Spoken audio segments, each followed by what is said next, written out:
E estar aqui para dizer, faz-me agradecer a vossa presença, a estimada presença, e eu alterei um pouco a minha exposição em função daquilo que fui ouvindo ao longo do dia e naquilo que eu respondi a mim próprio: o que é que tu poderás ser útil para dizeres qualquer coisa àquelas pessoas que estão fartas de ouvir o teu mal durante o dia de hoje. E, portanto, embora eu não me afaste do título e do tema da minha comunicação, que vai estar escrito e, portanto, vocês vão ter acesso a ela, a propósito desse meu tema, eu vou querer dizer-vos algumas coisas contracorrente daquilo que nós estamos a ouvir hoje durante o dia todo. A primeira coisa que eu gostava de chamar a atenção é de que as apologias que o Marquês vai, portanto, escrever, mesmo antes de se aperceber que vai ser, portanto, dispensado das funções ministeriais, é qualquer coisa que tenha a ver com o pressentimento que ele vê de um conjunto de pessoas, e quando estamos a falar de um conjunto de pessoas, estamos a falar de elites que estão a preparar um ataque cerrado à obra do Marquês. E para isso, eu gostava de chamar a atenção para uma coisa que eu tenho chamado, que eu tenho falado muito. Vou continuar nesta cruzada porque tenho muita gente contra a minha ideia, mas a minha ideia está certa. Não há viradeira nenhuma. Não há viradeira nenhuma. O que há com Dona Maria são reparos cirúrgicos à nobreza e à Igreja de algumas ofensas, algumas agressividades feitas pelo pombolismo. Porquê é que eu digo que estou certo? Se nós olharmos para o conjunto dos ministros pós-pombolinos, Mariano aos Joaninos, é tudo gente pombolina. É tudo gente de grande categoria. Nós temos dois grandes ministros que podem estar ao lado do Marquês de Pombal na obra reformista que foi iniciada no meio do século XVIII. Dom Luís Melhores, Dom Rodrigo de Sousa Coutinho, é um nome poderoso, é um homem de uma craveira espantosa. José de Seabra da Silva, foi o braço direito do Marquês de Pombal. Portanto, são personagens que vão tomar conta do resto do período que vai até às invasões francesas. Ou seja, o que vai contrariar, bloquear toda a dinâmica reformista não é a Dona Maria, não é a viradeira. É a invenção da viradeira que volta agora tudo ao contrário. Não volta nada tudo ao contrário. Continua um processo reformista que só para com as invasões francesas. E por isso que os nossos liberais têm uma adoração por esta gente, embora seja uma adoração paradoxal, porque dizem que são absolutistas, mas conseguiram fazer reformas. Pronto. Portanto, isto é um aspecto que eu gostava de chamar a atenção. O outro aspecto é falar em excesso da figura de Pombal. Certamente que ninguém põe em causa a personalidade dele, a capacidade de liderança, o medo que porventura criou nas ações que desencadeou. Mas atenção, eu não comungo da ideia que o Pombal era um ditador 100%. Não comungo nada dessa ideia. E eu conheço muito bem o período, conheço as pessoas que estiveram ao lado do Marquês de Pombal e trabalharam com ele, e são um conjunto de pessoas de alta categoria. E quase todos são desembargadores, que é uma coisa que não se fala muito, fala-se muito nas elites nobiliárquicas, mas aqui, quem manda em Portugal são os desembargadores, são magistrados dos tribunais superiores. É gente muito bem formada, é gente que sabe muito, é gente que acompanha o que está a acontecer na Europa e a aula dos namorados do Marquês de Pombal. E depois tem uma personagem, e por isso é que eu estou a dizer, atenção, e por isso é que o Tribunal do Desembargo do Paço tem um papel extraordinário nas reformas. Isto não é feito para fazer leis, é preciso saber.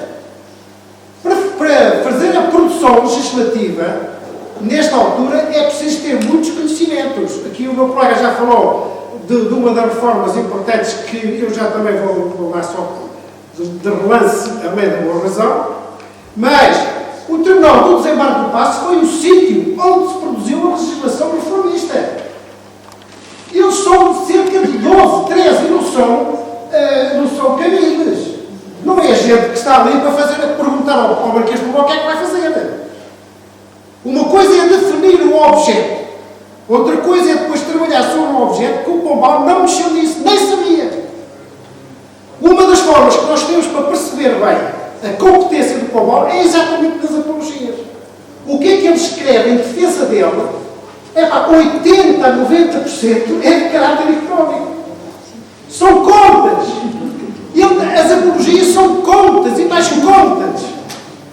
Ele é um homem obcecado pelas contas certas. Pelo reequilíbrio das finanças de Crowe. Por isso ele fala muitas das vezes do erário régio. Claro, ele foi inspetor e é a grande obra dele. Agora, há muitas reformas que foram feitas no período pombalino que injustamente são esquecidos as pessoas, os autores dessas reformas. Por isso é preciso temperar um bocado isto. Uma coisa são as luzes, outra coisa é esta ideia de que esta gente toda está convencida que está certa, que as ideias que têm são corretas e que, portanto, que vão aplicar. Outra coisa é depois a discussão entre eles e a capacidade de redistribuir e distribuir os poderes entre eles. Os magistrados tiveram um papel importantíssimo nas reformas pombalinas. Por exemplo, porquê que o Marquês de Pombal nas apologias não fala das coisas mais importantes das reformas pombalinas? E aqui também não se fala hoje. A reforma da propriedade. Opa, se me perguntarem a mim, ouve lá, qual é o emblema maior das reformas pombalinas? E eu quase que hesitava em dizer que é a reforma da propriedade. Quem é que fez a reforma da propriedade? Foi o José Marco Passo. Quem é que protegeu politicamente a reforma? Foi o Pombal, claro, e a sua equipe. Mas ele não a fez. E sabe vocês sabem o que é que significou a grande reforma da propriedade? É que a propriedade estava toda vinculada. São os morganos, são as capelas, são os legados pios, quer dizer, toda a gente está a trabalhar para arranjar dinheiro, para fazer uma capela, um legado pio numa igreja qualquer, para depois rezarem Ave Marias e fazerem missas para a salvação das almas. Está tudo vinculado a estas coisas. E a propriedade não pode mover-se. Não se consegue fazer movimentação da propriedade, portanto não há comércio da propriedade. Não há capitalismo. E é isto que ele vai fazer. A desvinculação do período pombalino é qualquer coisa que ainda precisa ser estudada na sua grande aplicação. Ele desvincula tudo. Ele, inclusive, diz, pá, isto, se os padres todos que tivéssemos cá em Portugal pudessem rezar missa 2 e 3 vezes por dia, nós não tínhamos ainda aqui buscar padres lá fora para cumprir com todos os legados que temos e com todas as capelas. E é que depois eu tenho um olival. E este olival eu afeto, vinculo ao legado pio. E depois o que é que acontece?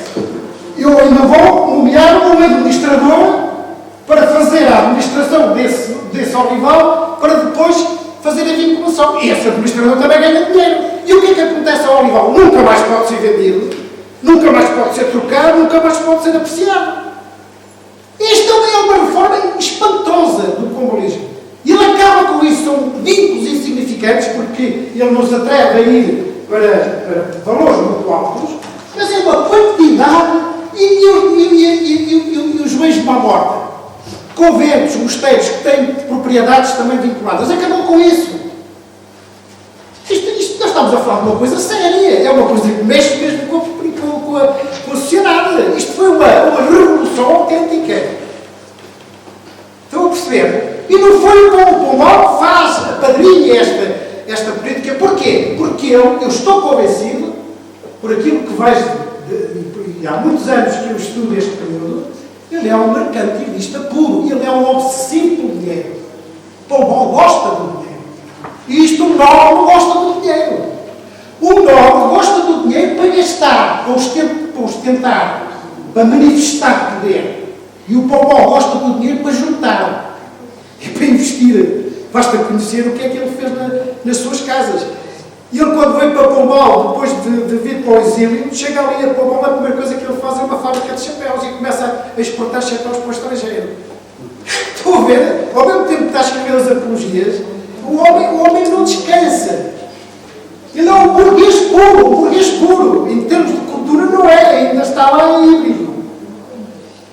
Mas é preciso perceber estas coisas porque isto é complicado. A gente não pode depois definir uma linha de pensamento e andar atrás dela e perder o sentido do tino, não é? A gente tem que ver como é que é. Mas agora, que estas coisas não podem ser esquecidas, não podem. Por exemplo, outra coisa, fala-se muito na Universidade de Coimbra. Ok, muito bem, foi uma grande reforma, indiscutível, mas há outras duas grandes reformas que ele fez que não se falam. O ensino primário e o ensino profissional. O que é que... A aula de comércio quer? E o que é que ele quer? O que é que Pombal quer para poder sustentar toda esta política? Quer contabilistas, quer escriturários, quer recebedores, quer tesoureiros, homens que sabem da conta, das contas, para se meter pelas câmaras, para andar atrás da fuga dos impostos, etc. Tudo isso, estão a ver? Portanto, ele funda a aula de comércio para fazer esta formação profissional. E o ensino primário tem um valor, do meu ponto de vista, muito interessante, que é a primeira vez que alguém se atreve a entrar dentro das jurisdições dos donatários. Vocês, isto demora muito tempo a explicar, mas rapidamente podemos dizer uma coisa. Portugal não tem, mas se vocês olhem para o mapa de Portugal, e a coroa só manda em cerca de 30% a 40% do território. O resto não manda. Nem nomeia juízes. Nem faz confirmações de eleições das câmaras. São os donatários. Isto é, são pessoas ou eclesiásticas ou civis, duques, marqueses, conventos, mosteiros, etc., que têm a delegação dessas competências jurisdicionais para exercerem esse poder nas terras. Portanto, quando nós falamos a coroa, Pombal, o que é que isto quer dizer? Agora, para mim, a reforma do ensino primário tem muito interesse, porque pela primeira vez alguém se atreve a entrar dentro das terras das ouvidorias, que são as terras dos donatários, e impor lá escolas do ensino primário. Não são escolas no sentido que nós vemos, como no Estado de Novo, a fazer escolinhas em todo lado. Não, são escolas, são manifestações de montagem de ensino primário, muitas das vezes em casas de particulares, muitas das vezes não, mas são implantações.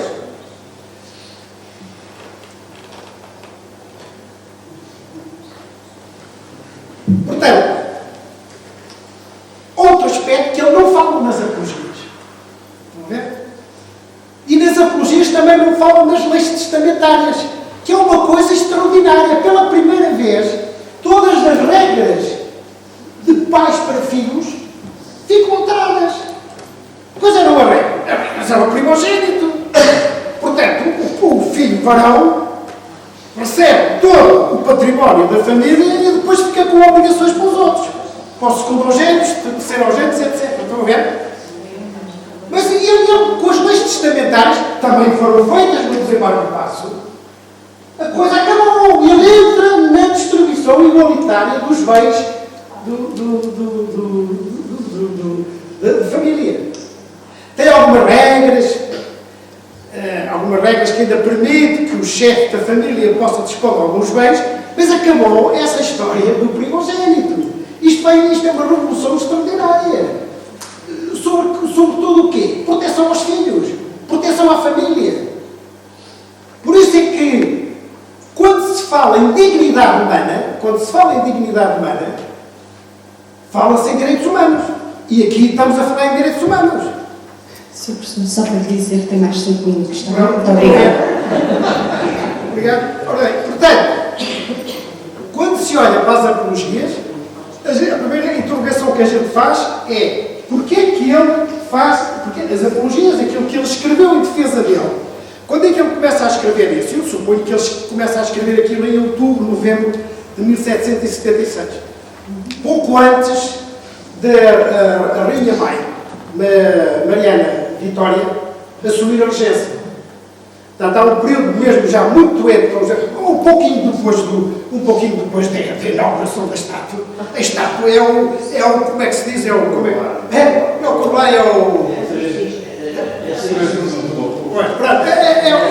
máximo dos máximos e acabou ali.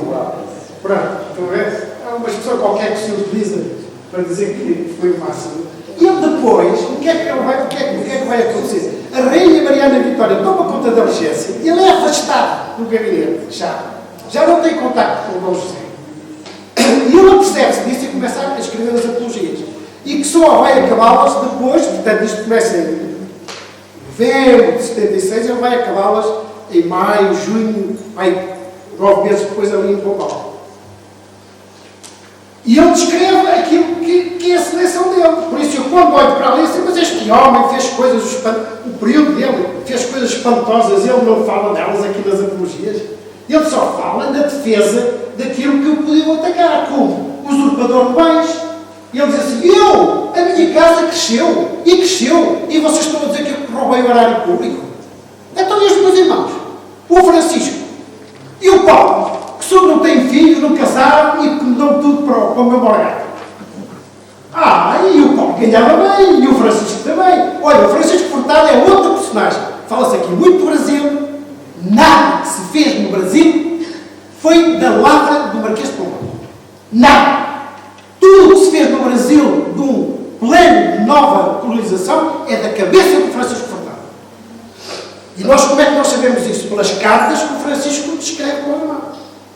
E o Francisco diz o que é que o irmão deve fazer, e o irmão faz tudo aquilo que o Francisco diz. É uma personagem que está na sombra do Marquês e injustamente. Quando se deu o atentado a Dom José, a situação era extraordinariamente difícil para o Marquês de Pombal. Na altura, como? E o que acontece? Acontece que o nosso Francisco estava no Maranhão, onde fez um trabalho notável, e ele chama o Francisco para cá e diz, Francisco, anda para o pé de mim. E é exatamente esse período de 10 anos que é um período de ouro das reformas económicas. É de 59 a 69 que é quando morre o Furtado. É um período, quando depois, o Furtado não tem a sorte de ver o irmão titulado Marquês, morre antes. Mas durante estes 10 anos é um período de uma revolução. Eu digo, sinceramente, estou convencido por aquilo que conheço também do Estado Liberal, também estudo bem o Estado Liberal, as fundações do Estado Liberal estão ali todas nessa década. O período pombalino e pós-pombalino. Mas ele não fala, por exemplo, eu já falei, mas e do direito, é a mesma coisa. O direito é uma coisa complicadíssima, porque toda a gente faz direito.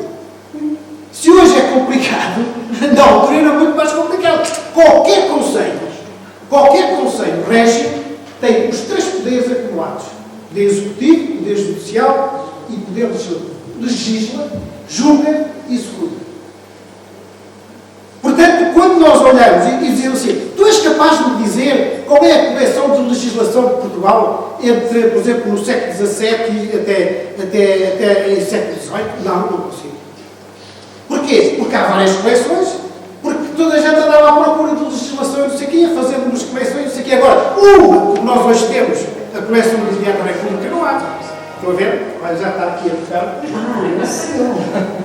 Vou acabar já. E, portanto, a importância da lei da boa nação é mais do que a falta de direito que falou aqui o meu colega. Porquê? Porque a partir da lei da boa nação queria-se fazer 2 coisas. Uma nova codificação, acabar com esta balbúrdia legislativa e fazer códigos. É a obra legislativa, constitucional. O constitucionalismo oitocentista é a grande obra. O constitucionalismo é fazer códigos. Código policial, código penal, código criminal, código isto, código não sei o quê. Era isto que eles queriam fazer. E o Pascoal de Melo Freire começou a fazer o primeiro código criminal da Europa. Foi feito por ele. É claro que nós temos uma tragédia da nossa história, que são as invasões francesas. Nunca se esqueçam disso. As invasões francesas é a maior das tragédias que nós temos. Acabou com esta dinâmica toda. E retrocedeu para esta dinâmica, que depois foi retomada pelo liberalismo, pela Revolução Liberal de 1820, mas muito controlado. E isto só começa a estabilizar lá para meados do século XIX. Sr. Professor José Sertino, é porque já temos o professor Viriato também, mas termine, por favor. Portanto, o meu objetivo, para terminar, o meu objetivo foi chamar a atenção de algumas coisas que é preciso nós termos um bocado de sentido de temperança para não estarmos aqui todos a fazer uma autoestrada do Marquês de Pombal. Isto é muito mais complicado, o período. Não é? O Pombal é uma figura importante, sim senhor. Ninguém discute. Agora, é muito. Agora, a mitificação, a mitificação é aquilo que vocês sabem. É aquilo que os homens mais sabem melhor fazer. As sociedades, é mitificar, é fazer lendas, é fazer não sei o quê. Pronto, era isto.